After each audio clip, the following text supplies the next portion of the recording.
নেত্রকোনায় কমলাকান্দায় একটি সার্বজনীন কবরস্থানের ব্যবস্থাপনা ও নিয়ন্ত্রণ নিয়ে দুই গ্রামবাসীর মধ্যে সংঘর্ষের ঘটনা ঘটেছে। এতে নারী পুরুষ সহ উভয় পক্ষের অন্তত শতাধিক মানুষ আহত হয়েছেন। গুরুতর আহত ৬ জনকে উন্নত চিকিৎসার জন্য ময়মনসিংহ মেডিকেল কলেজ হাসপাতালে পাঠানো হয়েছে। শুক্রবার সকালে উপজেলার রংছাতি ইউনিয়নের আমগাছা ও উল্লাপাড়া গ্রামের বাসিন্দাদের মধ্যে এই সংঘর্ষের ঘটনা ঘটে। সংঘর্ষকে কেন্দ্র করে এলাকায় উত্তেজনা বিরাজ করছে।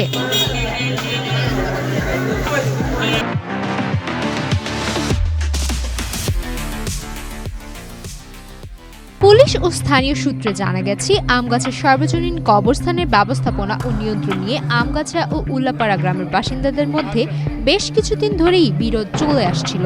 এ নিয়ে দুই পক্ষের মধ্যে একাধিকবার কথা কাটাকাটি ও উত্তেজনার সৃষ্টি হয়।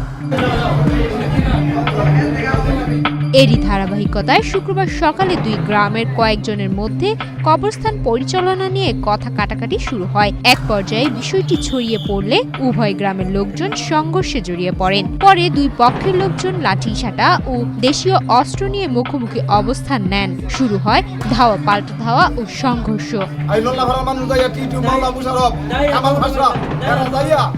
আমরা এই সিস্টেমের মাটি খাওয়া হয়েছে, যারা কইছে আমরা তামো তামো আমরা তার মেগেছি এখানে নেতা কর্মী, যারা দিকে আমরা মেগেছি গিয়া দুই, এরপরে আমরা লোকে মানে আক্রমণটা করছে। স্থানীয়রা জানান, জুম্মার নামাজের সময় ঘনিয়ে এলেও সংঘর্ষ থামেনি। নারী পুরুষ উভয়ই এতে জড়িয়ে পড়েন। সংঘর্ষে উভয় গ্রামের অন্তত শতাধিক মানুষ আহত হন। আহতদের মধ্যে কয়েকজনের শরীরে বিভিন্ন স্থানে গুরুতর আঘাত রয়েছে। পরে স্থানীয়রা আহতদের উদ্ধার করে কমলাকান্দা উপজেলা স্বাস্থ্য কমপ্লেক্সে নিয়ে যান। সেখানে প্রাথমিক চিকিৎসা দেওয়ার পর গুরুতর আহত ৬ জনকে উন্নত চিকিৎসার জন্য ময়মনসিংহ মেডিকেল কলেজ হাসপাতালে পাঠানো হয়।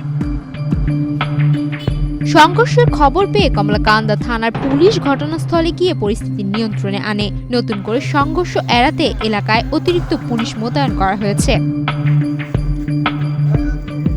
কমলাকান্দা থানার ভারপ্রাপ্ত কর্মকর্তা মোহাম্মদ মোস্তাফিজুর রহমান বলেছেন, কবরস্থানের নিয়ন্ত্রণ নিয়ে দুই গ্রামের মানুষের মধ্যে সংঘর্ষ হয়েছে। এতে বেশ কয়েকজন আহত হয়েছেন। পরিস্থিতি বর্তমানে নিয়ন্ত্রণে রয়েছে। এ ঘটনায় জড়িতদের বিরুদ্ধে আইনগত ব্যবস্থা নেওয়ার প্রক্রিয়া চলছে। সুমাইয়া মিতু, বাংলাদেশ প্রতিদিন।